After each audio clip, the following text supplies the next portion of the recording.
Imagine walking through a forest where the air smells like ripening mangoes, but you're in the middle of Ohio.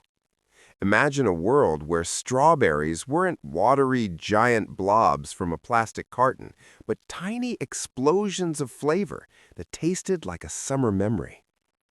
For over 10,000 years, the inhabitants of North America lived in what we would call a global supermarket, but it was entirely local. They didn't just find food, they managed the land. They created food forests that spanned thousands of miles. Yet today, if you walked into a grocery store, 99% of the produce you see comes from elsewhere. Our native flavors have been replaced by a bland industrial monoculture. In this film, we are uncovering 15 specific fruits that were systematically erased from the American palate. We'll look at the legal bans, the environmental destruction, and the cultural suppression that led us here, and why rediscovering these flavors is the key to our survival in a changing climate. 1. The pawpaw. Often called the hillbilly mango or the forgotten banana, the pawpaw is a botanical anomaly. It is a tropical fruit that somehow learned to survive the frost of the Midwest. It looks like a small papaya, but inside is a creamy, custard-like flesh that tastes like a blend of banana, vanilla, and mango. The history: Lewis and Clark famously survived on these when their supplies ran out. It was a staple for the Haudenosaunee and Cherokee. The tragedy: it has a shelf life of about 48 hours. You can't put it in a Walmart. It bruises if you touch it. So we stopped planting it. 2. The American persimmon, Diospyros reginiana. Unlike the Asian fuyu varieties, the American persimmon is a small orange gem that requires patience.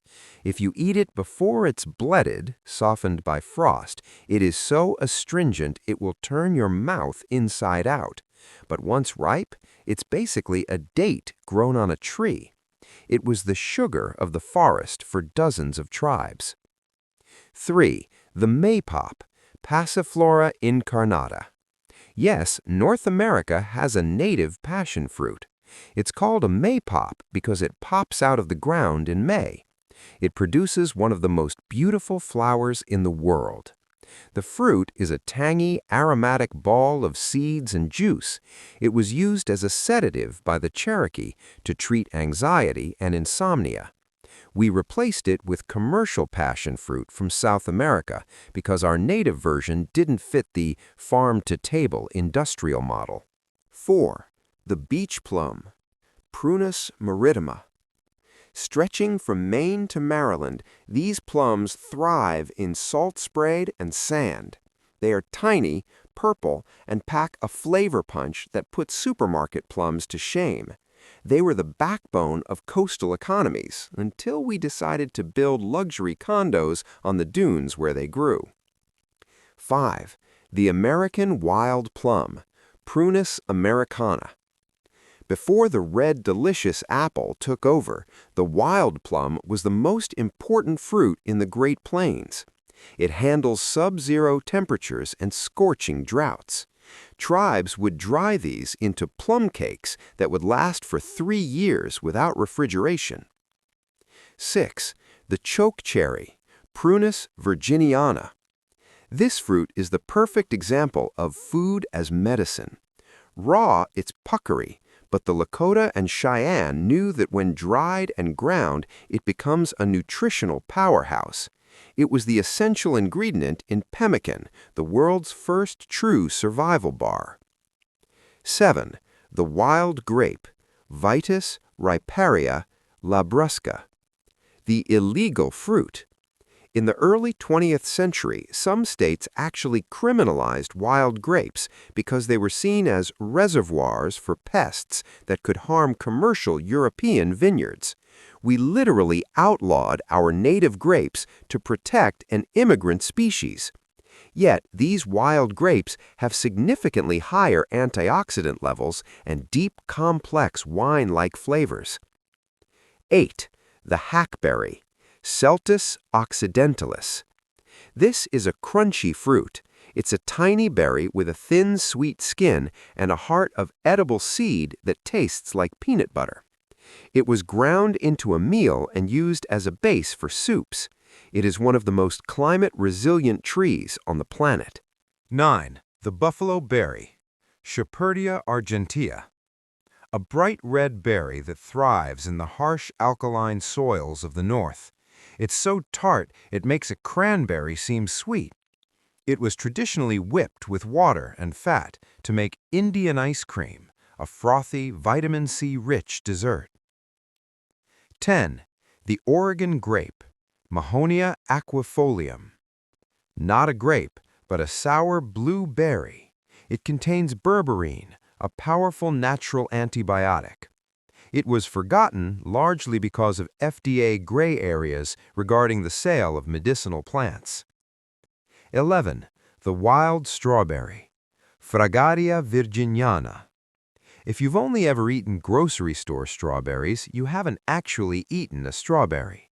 The native version is the size of a pea, but has 10 times the sugar and aroma. They were the first fruit of the season, celebrated with first fruit ceremonies across the continent. 12. The salmonberry, Rubus spectabilis. Found in the misty forests of the Pacific Northwest, these look like golden raspberries. They were traditionally eaten with salmon roe. They are now at the front line of the climate crisis, as they require very specific, cool, damp environments to fruit. 13. The thimbleberry, Rubus parvifloros. Imagine a raspberry that is as soft as velvet and has a hint of rose petal. That is a thimbleberry. They have no thorns, making them a joy to harvest, but they are so fragile they cannot even be moved in a basket without crushing. 14. The serviceberry, Amelanchier. Also known as Juneberry, it looks like a blueberry but tastes like a cherry with a hint of almond. They were so important that tribes would travel hundreds of miles to harvest them. Today, they're mostly used as ornamental trees in parking lots, where the fruit rots on the ground because people don't realize it's edible. 15. The black haw, Viburnum prunifolium. Our final fruit is a bittersweet, mealy berry that was a cornerstone of women's medicine for southeastern tribes. It is a slow-growing shrub that is being lost to the neatness of modern landscaping. We are at a turning point. Our current food system is fragile. It relies on a few species, massive amounts of water, and global shipping. But these 15 fruits, they are already home. They know how to survive our winters and our pests. Bringing them back isn't just about trying a new snack. It is an act of food sovereignty. It is about reclaiming the right to eat food that is connected to the land. What can you do?